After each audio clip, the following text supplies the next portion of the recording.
puji Tuhan kita kembali ada di tempat ini. Sebentar kita mau mendengarkan firman Tuhan.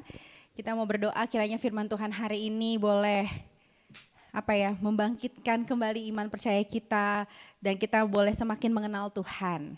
Puji Tuhan. Kita mau sama-sama baca dalam 2 Samuel 13 ayat 1 sampai 16 dan 20 sampai 22. Ini agak panjang ya. Judulnya hari ini, kehadiranmu di tengah kesunyianku, di tengah kesendirianku. Jadi kalau biasanya sendiri itu kan biasanya sunyi, jadi ya hampir sama lah ya. 2 Samuel 13 ayat 1 sampai 22. Oke, ini nanti saya bacain buat Bapak Ibu. Beberapa waktu kemudian terjadilah peristiwa berikut ini. Absalom putra Daud mempunyai saudara perempuan yang cantik bernama Tamar. Amnon dan juga putra Daud dari istrinya yang lain jatuh cinta kepada Tamar, adik tirinya itu. Akan tetapi Tamar adalah seorang perawan. Karena itu Amnon tidak mendapat kesempatan untuk bertemu dengan Tamar berdua saja dan tidur dengannya. Akibat terus memikirkan hal itu, dia menjadi sangat gelisah dan murung. Amnon berteman akrab dengan sepupunya yang sangat cerdik namanya Yonadab. Yonadab adalah anak Simea saudara Daud. Yonadab bertanya kepada Amnon, "Hai anak raja, mengapa kamu setiap hari selalu terlihat murung? Ceritakan masalahmu kepadaku." Jawab Amnon kepadanya, "Aku sedang jatuh cinta kepada Tamar saudara tiriku itu." Jawab Yonadab kepada Amnon, "Berbaringlah di tempat tidurmu dan berpura-puralah sedang sakit. Saat ayahmu datang menjengukmu, katakan kepadanya, izinkanlah adikku Tamar datang agar dia menyiapkan makanan untukku. Biarkan dia menyiapkan makanan itu di depan mataku agar aku bisa melihat dan biar dia yang menyuapiku." Akalnya bulus sekali ya. Maka berbaringlah Amnon dan berpura-pura sakit. Ketika raja datang menjenguknya, Amnon berkata kepada raja, "Tolong izinkanlah adikku Tamar datang ke sini untuk membuatkan roti di hadapanku dan supaya aku makan dari tangannya." Lalu Daud mengirim pesan kepada Tamar, "Pergilah ke rumah kakakmu Amnon dan siapkanlah makanan untuk dia." Jadi Tamar membawa adonan roti itu ke rumah Amnon, kakaknya sedang berbaring di kamarnya yang sedang pura-pura itu ya. Di hadapan Amnon, Tamar mengolah adonan itu dan membuat beberapa roti di panci penggorengan. Saat semua roti sudah dimasak dan Tamar menghidangkannya, Amnon menolak untuk makan. Kata Amnon kepada para budak laki-lakinya, "Keluar kalian semua dari sini." Mereka pun keluar dan hanya Tamar yang tinggal bersamanya. Kemudian Amnon berkata kepada Tamar, "Bawalah roti itu ke kamarku dan suapilah aku." Maka Tamar melakukannya. Tetapi pada saat Tamar berada di sampingnya, Amnon menariknya dan berkata, "Adikku, marilah tidur denganku." Kata Tamar kepadanya, "Tidak kakakku, jangan memaksa aku melakukan hal sehina itu. Kejahatan seperti ini tidak boleh dilakukan di Israel. Pikirkanlah tentang aku, noda dosa ini akan mencemari namaku untuk selamanya. Kamu juga akan dihina sebagai orang yang paling bebal di Israel. Bicaralah dengan raja, dia pasti mengizinkan kamu menikahiku." Tetapi Amnon tidak mendengarkan Tamar dan karena dia lebih kuat daripada Tamar, maka dia memaksa dan akhirnya memperkosa Tamar. Setelah itu tiba-tiba Amnon merasa benci terhadap Tamar, bahkan bencinya itu melebihi perasaan cinta sebelumnya. Lalu ia menyuruh Tamar bangun dan pergilah dari sini. Lalu dia mengusir Tamar itu, dan jawab Tamar, "Tidak, mengusir aku sekarang ada lebih jahat daripada yang baru saja kamu lakukan kepadaku." Namun Amnon tidak mau mendengarkan dia. Lalu next ya, kita langsung ke Absalom. Setelah Absalom mendengar tentang kejadian itu, dia berkata kepada Tamar, "Aku sudah mendengar apa yang Amnon lakukan kepadamu, tenanglah adikku, dia kakak tirimu, jangan terlalu memikirkan hal ini." Sejak peristiwa itu, Tamar menjadi sangat sedih dan mengasingkan diri ke rumah Absalom, kakaknya. Ketika Raja Daud mendengar hal itu, dia sangat marah Tetapi Amnon adalah anak pertama dan anak kesayangan Daud sehingga Daud enggan membuatnya tidak enak hati. Ini saya lupa, saya bilang dari terjemahan sederhana Indonesia ya. Sesudah itu Absalom tidak pernah berkata apa-apa kepada Amnon, tetapi dia menyimpan dendam terhadap Amnon karena sudah memperkosa adiknya. Kita bukan sedang membaca novel Bapak Ibu, kita sedang membaca sebuah kisah yang nyata. Jadi kalau saya lihat di sini bahwa kisah Daud dan Absalom adalah tragedi tentang pengkhianatan. Ya, di mana Absalom putra kesayangan Daud itu nanti kita akan baca dia memberontak dan merebut tahta ayahnya dan sebagainya. Kalau Bapak Ibu nanti baca di kelanjutan ceritanya, itu luar biasa ceritanya. Bagaimana akhirnya dendam itu membuat Absalom menyimpan dendam dan berakar dan akhirnya berakhir pada pengkudetaan Absalom kepada ayahnya. Ya, pemicunya Absalom itu sangat marah ketika saudaranya Amnon memperkosa Tamar. Lalu kemudian dia menyimpan dendam itu diam-diam dan akhirnya dia membentuk suatu sekutu untuk memberontak kepada Daud dan untuk menyingkirkan Daud sendiri. Oke. Setelah kita baca kisah ini adalah kisah yang sangat tragis. Ya, bagaimana seorang saudara bisa memperkosa saudaranya sendiri dan akhirnya timbullah sebuah dendam walaupun ini adalah salah satu yang sudah dikatakan bahwa ini akibat dari perbuatan Daud, dosa Daud sendiri. Kita boleh lihat bahwa kisah Daud dan Absalom adalah tragedi keluarga dan politik dan di balik itu ada tragedi hati manusia. Kita lihat bahwa dalam pengejaran Absalom mengejar Daud itu sampai Daud harus meninggalkan kerajaannya dan dia lari ke tempat-tempat persembunyian di mana Absalom terus mengejar dia. Di dalam kegentarannya Daud merasa sepi, merasa sendiri dan merasa seperti sakit hati bagaimana bisa seorang anaknya meninggalkan luka yang begitu dalam kepada Daud. Kisah Daud dan Absalom adalah tragedi keluarga dan politik dan kita tahu bahwa di balik itu ada tragedi hati manusia. Yang terjadi bukan hanya sekedar konflik ayah dan anak, tetapi konflik antara tahta Allah dan tahta-tahta palsu di hati manusia yang juga terjadi dalam kehidupan kita. Yang bisa kita pelajari dari kisah ini bagaimana kita melihat bahwa kecintaan manusia akan sesuatu melebihi Tuhan akan membawa manusia kepada kejatuhan. Kenapa hari ini kita bilang menemukan Tuhan di tengah kesendirian? Kita akan melihat bahwa konflik berhala yang terjadi pada Absalom dan berhala yang terjadi kepada Daud. Kita akan menemukan bahwa ternyata apa yang terjadi dalam Absalom dan terjadi kepada Daud itu juga ada di dalam hati kita. Bagi Bapak Ibu, kalau kita udah pelajari kisah ini, kecintaan manusia akan sesuatu itu melebihi Tuhan itu akan membawa manusia kepada kejatuhan.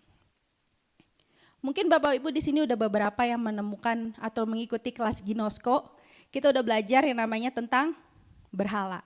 Mengapa berhala? Karena berhala yang manusia miliki secara sadar atau tidak, yaitu cinta yang dimiliki manusia melebihi cintanya kepada Tuhan. Ada yang masih ingat di sini tentang berhala? Ada berhala apa aja? Ada berhala kuasa, ada berhala apa? Penerimaan, ada berhala kenyamanan, dan ada kontrol. Kalau minggu kemarin kita belajar bahwa ada berhala kenyamanan di dalam diri manusia, bahwa kerusakan total depravity dalam manusia itu merusak semua yang ada di dalam hati manusia sehingga semua berhala itu kayak diproduksi di dalam hati kita dan membuat kita tidak bisa melihat jelas terang kasih Tuhan. Nah, hari ini kita mau belajar tentang berhala yang ada di dalam diri Absalom dan juga Daud dan bagaimana akhirnya Daud menemukan Tuhan kembali di dalam pengejaran Absalom kepada Daud. Berhala di dalam diri Absalom satu ya. Kita mau buka dari 2 Samuel 13 ayat 21 sampai 22. Ini yang terjadi ketika Raja Daud mendengar apa yang Amnon lakukan kepada Tamar ya. Ketika kita baca ya, ketika Raja Daud mendengar hal itu, dia sangat marah. Tetapi Amnon adalah anak pertama dan anak kesayangan Daud. Sehingga Daud enggan membuatnya tidak enak hati. Sesudah itu, Absalom tidak pernah berkata apa-apa kepada Amnon, tetapi dia menyimpan dendam terhadap Amnon karena sudah memperkosa adiknya. Kita bisa lihat gini, bahwa Absalom ini, dia gak berkata apa-apa, dia belum bertindak apa-apa, tapi dia menyimpan semua luka hatinya dan mengolah ini menjadi sebuah dendam. Dia merenungkan kejahatan yang dilakukan oleh Amnon. Dia renungkan itu selama bertahun-tahun.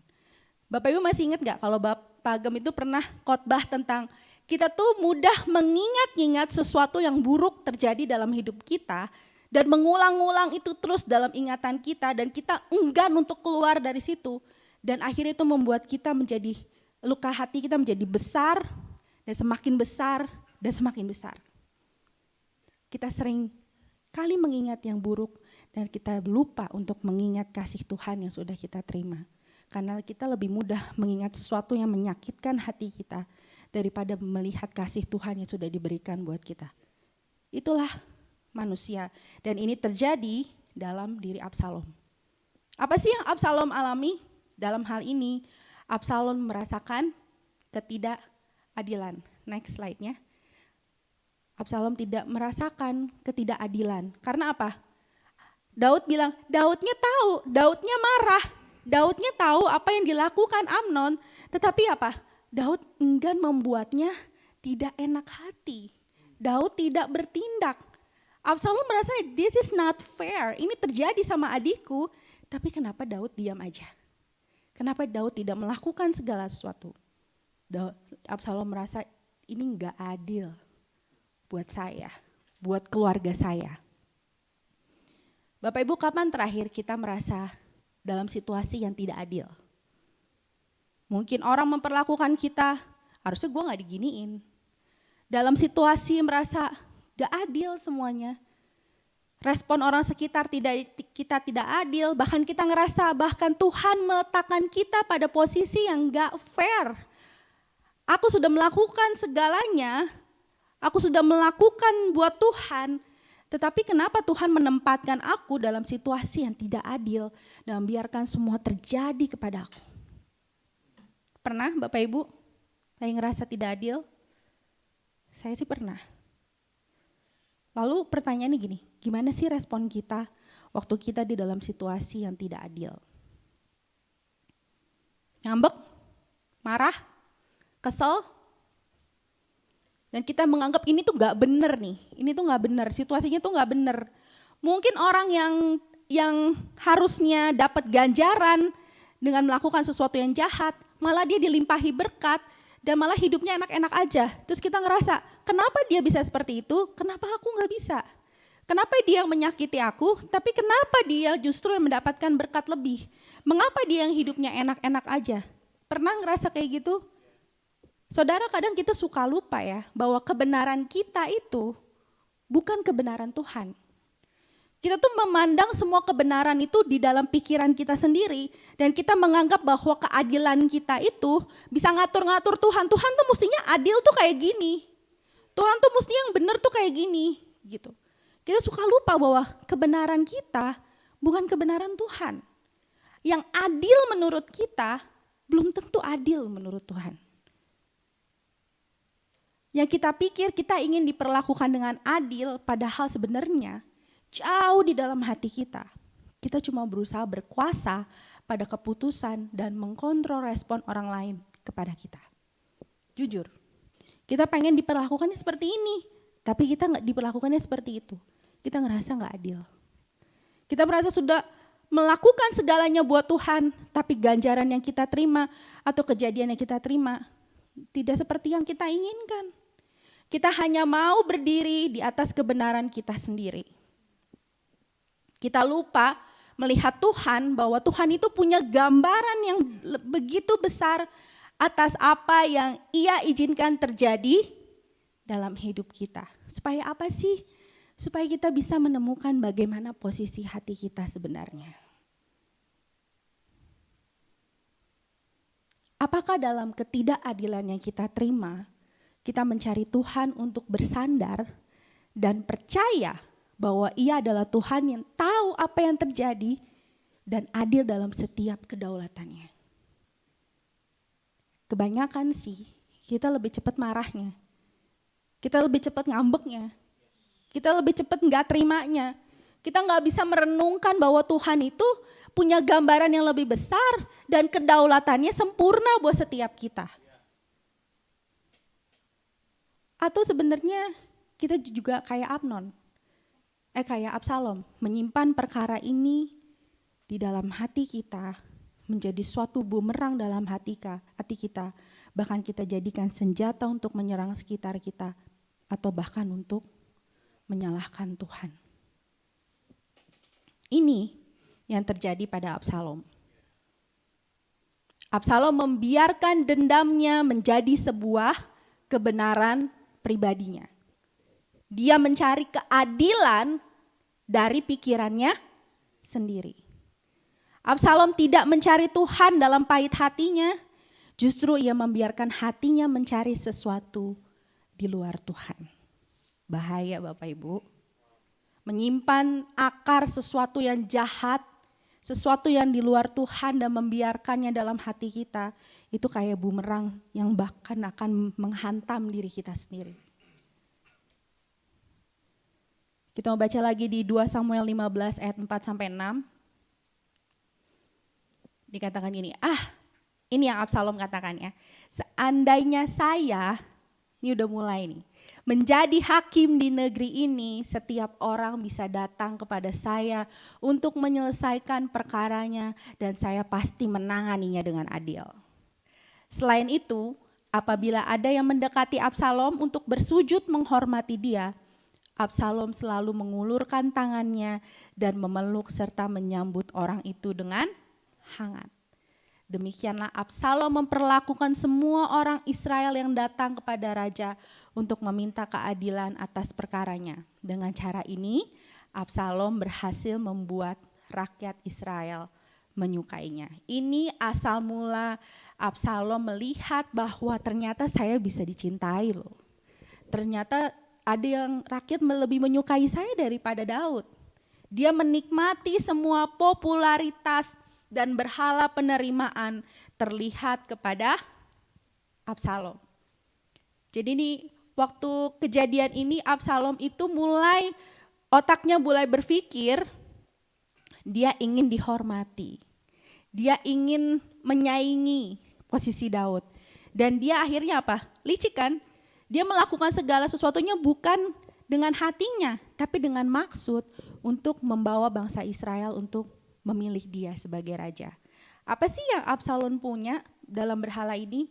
Kita tahu bahwa di sini Absalom memiliki berhala penerimaan.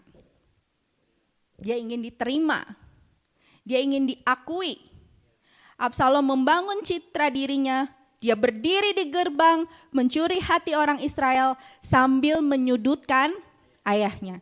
Ia ingin dikagumi, diikuti, dia pengen diidolakan, dia mencari rasa aman yang lahir dari disukai dan dipuji orang. Bapak Ibu, sedikit banyak kita pengen orang lain ngelihat sisi terbaik kita selalu. Gak ada, kita gak pengen nunjukin sisi terburuk kita. Kita selalu pengen rasa dikagumi, pengen dipuji. Kadang kita juga pengen setiap orang ngelihat kita, pengennya hidupnya kayak dia. Dan kita menikmati hal itu, tapi hati-hati Bapak Ibu. Kalau kita mulai melihat kepada diri kita sendiri dan melupakan mengapa kita ada di tempat ini karena Tuhan, kita akan mulai masuk ke dalam berhala itu, penerimaan. Dan kalau ada orang yang gak suka sama kita mulai gak suka sama orang itu. Karena dia gak bisa nerima kita. Nah, Absalom ini ingin memegang kekuasaan meski harus mengkhianati ayahnya. Kekuasaan menjadi tujuan utama, bukan alat untuk melayani. Beda tujuannya ya. Ketika kita haus akan kekuasaan, kita lakukan segala cara supaya kita bisa tetap ada di puncak meskipun dengan cara yang licik. Karena kita punya tujuannya apa? untuk menyenangkan diri kita, bukan untuk melayani Tuhan. Kita bisa lihat di sini Bapak Ibu, bagaimana liciknya hati manusia dari dendam, lalu dia merembet kepada kekuasaan, lalu dia punya berhala penerimaan. Ini sesuatu yang sangat berbahaya. Awalnya cuma kesel loh, marah loh, gak fair, gak adil. Tapi kita lihat bahwa ini sesuatu yang bisa membawa manusia kepada sesuatu kebinasaan. Licik banget hati kita. Jika kita tidak menundukkan hati kita kepada Kristus, maka kita akan terbawa kepada kelicikan hati yang terus akan menyiksa kita seperti bola salju yang terus tergulung dan menjadi besar. Awal mulanya sederhana, kesel. Awal mulanya sederhana, mungkin gak suka aja. Awal mulanya sederhana, lama-lama ketika kita menyimpan dan mengingat-ingat terus, kok dia kayak gitu ke gua ya, kok dia kayak gitu ke gua, itu akan menjadi dendam dan kita akan terus tergulung dalam perasaan kita dan akhirnya kita memikirkan sesuatu yang jahat sama orang itu. Dan kita melihat bahwa pada akhirnya Absalom tidak menemukan kedamaian di dalam Tuhan. Kalau Bapak Ibu baca nanti, Absalom meninggal dengan cara yang tragis. Dalam kedegilan hatinya. Lalu kita mau lihat berhala dalam diri Daud. Di 2 Samuel 13 ayat 21, ini saya ulang lagi ya. Ketika Raja Daud mendengar hal itu, dia apa? Dia sangat marah. Tetapi Amnon adalah anak pertama dan anak kesayangan Daud, sehingga Daud enggan membuatnya tidak enak hati. Artinya apa? Amnon tidak dikenakan sanksi apa-apa. Karena Daud apa? Tidak enak hati. Padahal itu adalah kejahatan yang sangat besar, bahkan dampaknya ke si Tamar ini loh. Dikatakan gini, Daud sendiri tidak sepenuhnya bebas dari hal ini. Ketika ia lalai menegakkan keadilan kepada Amnon, itu sebagian Daud lakukan karena menjaga stabilitas politik dan keluarganya. Berhalanya apa Daud? Next, di slide. Kuasa sebagai penyelamat. Keyakinan bahwa kalau aku berkuasa, semuanya aman. Daud berlindung dalam kuasanya sambil yakin semua bisa terkendali dalam kuasa. Pasivitas demi kedamaian palsu terlihat pada Daud. Ya, kelihatannya tenang, damai, gak mau menghindari konflik, semuanya aman aja, tenang aja. Tapi ternyata Daud berlindung dari kedamaian palsunya, dia menghindari sesuatu yang tidak mau dia selesaikan. Daud tidak bertindak tegas kepada Amnon, ia tahu tindakan anaknya salah, tetapi dia tidak melakukan apa-apa. Sikap ini bukan kasih, tapi takut konflik. Takut ini, takut itu, sehingga dia tidak tegas. Daud sangat mengasihi Absalom. Bahkan nanti kalau Bapak Ibu baca, bahkan ketika Absalom memberontak dan membunuh rakyatnya, kasih itu baik, tapi Daud sampai mengabaikan perannya sebagai raja dan penegak keadilan. Dia tuh sampai dimarahin loh sama bawahannya si Daud ini. Karena waktu Absalom mati, rakyat tuh bersorak-sorai karena akhirnya Daud bebas kan. Tapi waktu Daud mendengar Absalom mati, itu dia tuh bersedih terus-terusan. Padahal rakyatnya itu udah seneng membela dia, menolong dia. Tapi dia dimarahin sama bawahannya, kamu tuh raja, kamu tuh tahu nggak pengorbanan rakyat untuk membebaskan kamu dari Absalom. Tapi kenapa kamu tidak bisa menghargai dan kamu malah menangisi Absalom? Daud sayang sama Absalom, tapi dia tenggelam dalam kasihnya yang bukan benar-benar kasih, sehingga dia mengabaikan perannya dia juga sebagai seorang raja dan penegak keadilan. Daud bergantung pada kenyamanan pribadi dan rasa aman emosional semata. Ini waktu saya baca ini tuh kayak saya banget loh. Ini gua banget, ini sering banget terjadi sama diri saya. Saya menemukan bahwa berhala saya itu loh kenyamanan. Dengan cara apa? Saya sering banget menghindari konflik, saya tuh cenderung ngerasa lebih baik diam daripada ngomong. ngerasa damai kalau nggak ada konfrontasi. Lebih arahnya tapi apa? Ke pembiaran dan menunda penyelesaian. Bapak Ibu, cara ini bukan solusi, tapi ini seperti pengecut yang nggak mau keluar dari zona aman. Ini yang terjadi ketika saya ngelihat ini dan memikirkan ini, Tuhan, ini saya juga terjadi sama saya. Nah, saya nggak tahu apakah ini terjadi sama Bapak Ibu. Cenderung menghindari konflik, cenderung untuk diam, mencari rasa aman di dalam diam. Padahal sebenarnya itu adalah bentuk pembiaran. Dan kalau saya terus di situ, kalau kita terus di situ, kita nggak akan pernah kelar dengan hati kita. Kita cuma nyimpen dan tidak menyelesaikan. Yang ada ini jadi bom waktu yang bisa meledak kapan saja karena masalahnya nggak selesai, hanya dibiarkan. Ini juga terjadi dalam Daud. Daud tidak bisa melihat masalah dari sudut pandang yang berbeda karena enggan keluar dari zona nyaman. Yang jadinya apa? Pembiaran, ketidaktegasan, tapi lihat ujungnya fatal gak? Fatal. Jangan pikir kalau kita diem, menghindari konflik, gak menyelesaikan, tidak mau melakukan apa-apa, itu sesuatu yang damai. Tapi kalau kita biarkan terus-menerus, kita nggak ada perubahan, hati kita akan tetap seperti itu. Dan Bapak Ibu percayalah berujungnya pada kerusakan. Entah kerusakan kepada yang berdampak kepada sekitar kita atau kerusakan kepada diri kita sendiri. Daud juga pilih-pilih dan melibatkan emosi semata dengan pihak lain sebagai raja. Dia bisa tegas, dia bisa hukum orang, dia bisa segala sesuatunya. Tetapi ketika dalam keluarganya, emosinya bermain dan Daud susah untuk bertindak. Inilah kelemahan manusia termasuk saya. Mungkin di sini ada yang lebih suka konfrontasi, marah, ngomel, gak suka ngomong, ada. Tapi buat sebagian orang kayak saya, inilah berhala dan kelemahan yang sangat susah untuk ditaklukkan. Apalagi kalau saya cuma bergantung sama kekuatan saya sendiri. Dan kita pikir kalau ini adalah belas kasihan, ini adalah kasih, tapi sebetulnya bukan. Di slide saya tulis, hati manusia itu begitu licik, sehingga selalu mencari cara untuk apa? Menyenangkannya, mengenyangkannya, dan selalu mencari sesuatu untuk memuaskannya. That's human. Hari ini kita belajar dua hal, perbandingan yang berbeda antara Absalom dan Daud. Tapi kita juga hari ini mau belajar. Kenapa judulnya? Di tengah kesunyian.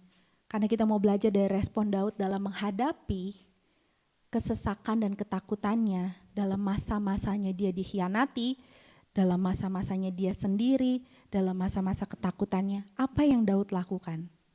Di Mazmur 3 ayat 1 sampai 2 dulu. Dikatakan gini, Mazmur Daud ketika ia lari dari Absalom, anaknya.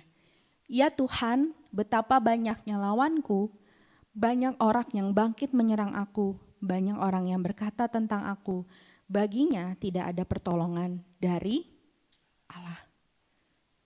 Daud dalam keadaan gentar, meskipun ada pasukannya, pasukan Daud itu bukan pasukan yang ece-ece Bapak Ibu, itu pasukan terlatih. Pahlawan-pahlawan yang gagah semuanya menjaga Daud. Tapi loh, dia tetap merasa takut dan sendiri. Dia bilang apa? Tuhan banyak banget lawan aku nih. Banyak yang bangkit nyerang aku nih. Bahkan orang-orang ngomong baginya tidak ada pertolongan dari Allah. Orang-orang juga pesimis ngelihat dia. Yang tadinya Daud merasa aman dalam kuasanya, namun di dalam kejadian ini Daud kehilangan semua kuasanya. Yang tadinya Daud berpikir dalam pembiarannya atas keluarganya yang tidak mengambil tindakan apa-apa, keluarganya akan tetap utuh, keluarganya akan tetap tidak ada konflik. Namun ternyata anak yang dikasihnya malah mengejar untuk membunuhnya. Tapi kita lihat dalam tekanan ini apa respon Daud. Di slide saya tulis gini, ketika Daud di dalam tekanan hebat, ia apa? Mengarahkan hatinya kepada Tuhan. Kita melihat bahwa dalam kesendirian Daud kembali kepada Tuhan.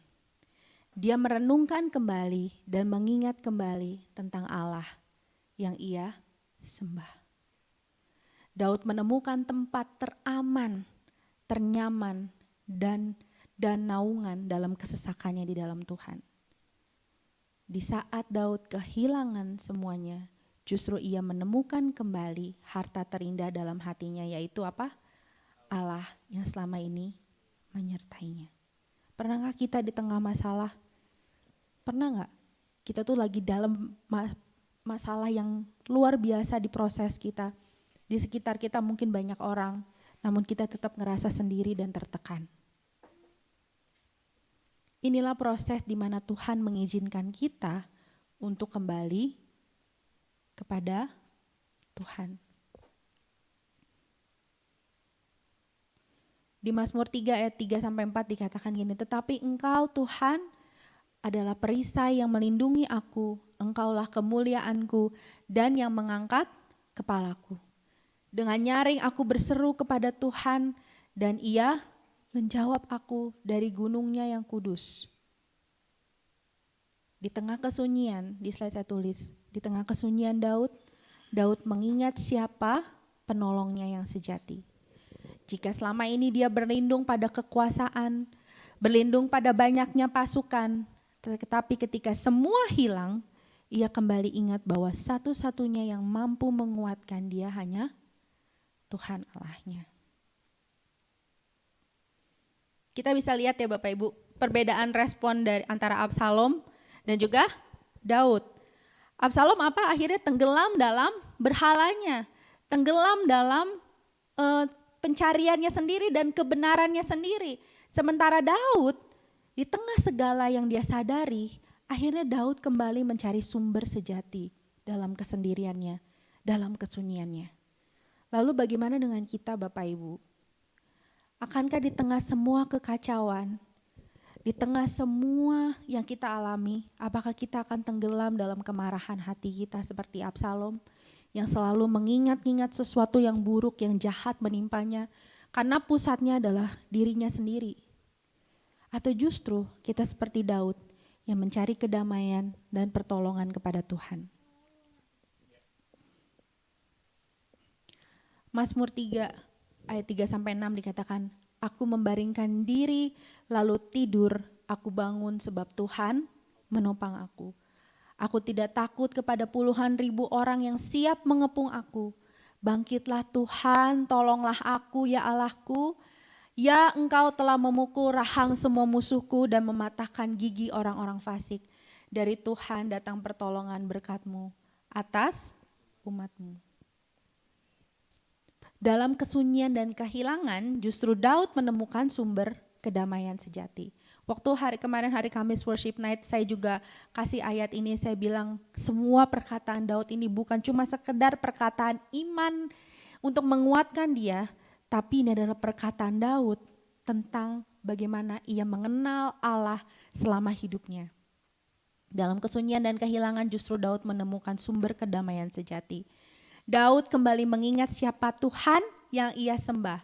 Tuhan yang menolong Daud dari pertempurannya, waktu dia masih menjaga domba, Tuhan yang menjaga dia waktu dia ngelawan singa-singa yang berusaha untuk memakan domba-dombanya, Tuhan yang menolong dia. Tuhan Allah yang ikut dalam pertarungannya dengan Goliat, Tuhan yang menolongnya. Tuhan Allah yang mengangkat Daud dan memberikan kemenangan-kemenangan dalam pertempurannya. Justru dalam kesunyian dan kehilangan itu justru Daud kembali mengingat apa yang Allah telah lakukan dalam hidupnya. Dia lihat bahwa kemenangan-kemenangan sebelumnya, bahwa dia perjuangannya dia selama ini, di situ ada Allah yang menolongnya. Di slide saya tulis, nyanyian-nyanyian Mazmur Daud timbul di tengah ketidakberdayaannya. Namun justru mengingatkan kembali kepada siapa sesungguhnya letak kekuatan Daud selama ini. Saudara, kenapa sih saya pakai kata mengingat? Karena di tengah segala kesibukan hati Daud, mengejar semua kenyamanan dan berhalanya, Daud tuh bukan gak tahu loh. Daud tuh pengalamannya dengan Tuhan tuh luar biasa. Daud bukan gak tahu bahwa Allah lah sumber segala sesuatunya, tapi Daud hanya sedang tenggelam dalam kelicikan hatinya. Dan ini yang suka terjadi dalam hidup kita.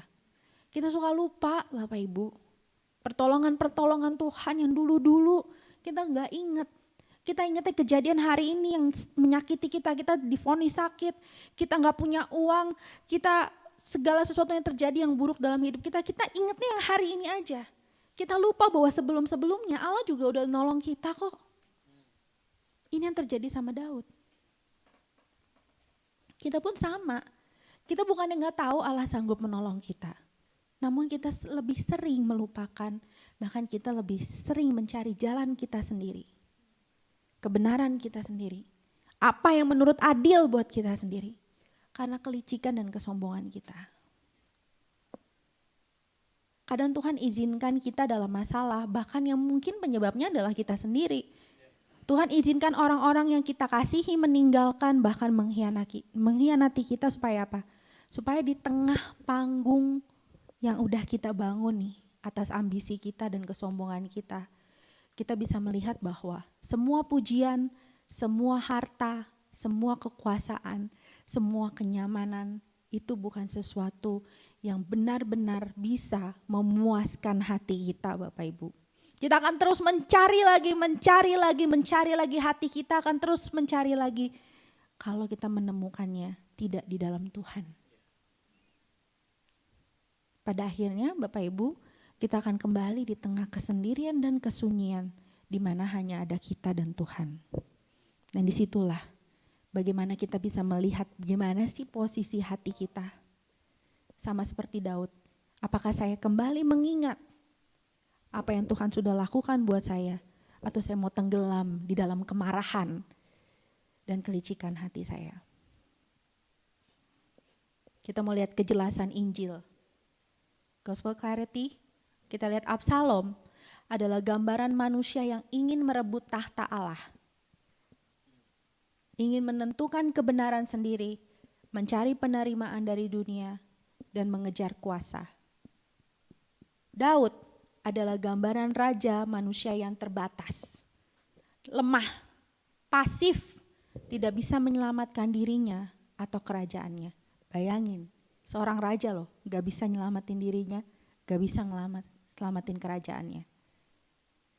Sementara Injil menunjuk ke raja yang lebih besar, yaitu Yesus. Yesus apa? Yesus raja yang tidak merebut tahta, tetapi justru dia mengosongkan dirinya untuk turun ke dalam dunia. Dia tidak haus kekuasaan, dia tidak mencari popularitas, tapi dia merelakan dirinya untuk memikul salib, merendahkan dirinya. Yesus tidak menghindari konflik dosa, dia tidak menghindari untuk mati di atas Golgota, bahkan dia menghadapinya sampai akhir. Yang tidak menghancurkan pemberontak seperti kita, tapi dia malah mati buat setiap pemberontak itu.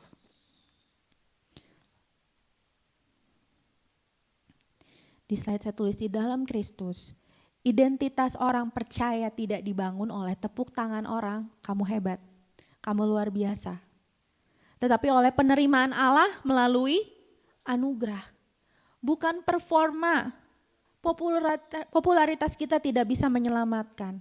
Hanya Kristus yang menolak popularitas demi salib justru menunjukkan jalan hidup yang benar. Orang nyari popularitas, Yesus enggak. Tapi justru di dalam itu dia menunjukkan bagaimana kita hidup yang benar. Kerajaan Allah datang melalui Mesias yang menderita, bukan melalui perebutan kuasa. Yesus menunjukkan bahwa jalan keagungan adalah merendahkan diri, bukan mencuri tahta, bukan mencari kekuasaan. Kasih sejati tidak menutup mata terhadap kebenaran di salib.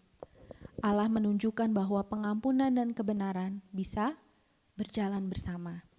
Yesus mengasihi kita, tapi dia juga Allah yang adil, tidak seperti Daud yang berusaha menghindari konflik karena bilangnya mengasihi. Tapi Yesus enggak seperti itu. Makanya Jesus is a better David. Lalu apa? Allah tidak pasif terhadap dosa. Bahkan ia masuk dalam kekacauan manusia melalui Kristus untuk menyembuhkan dan memulihkan. Injil memanggil pemimpin untuk hadir dan bertanggung jawab, bukan menghindar. Ini saya belajar sekali, bahwa menghindari konflik itu tidak mencerminkan Kristus yang sebenarnya. Tapi Kristus memilih pemimpin untuk hadir dan bertanggung jawab dalam setiap situasi yang ada. Kita punya pribadi yang lebih indah, yang bisa menjadi teladan, dan yang telah menang dan membuktikan kasih-Nya untuk kita semua. Kita punya Kristus, gambaran yang sempurna tentang kasih, tentang kerendahan hati, tentang penerimaan yang lebih besar yang kita bisa temukan di dalam Kristus. Kristus adalah satu-satunya sumber keamanan, kenyamanan, damai sejahtera, tempat perlindungan kita. Jadi biarlah hati kita tuh terus diingatkan dan tertuju kepada Kristus dan memandang kepada keindahannya. Ketika hati kita mulai merasa bahwa ada sesuatu yang gak beres, ayo Bapak Ibu ingat lagi tentang kasih Kristus. Jangan disimpan dalam hati sesuatu yang buruk, itu cuma jadi sampah.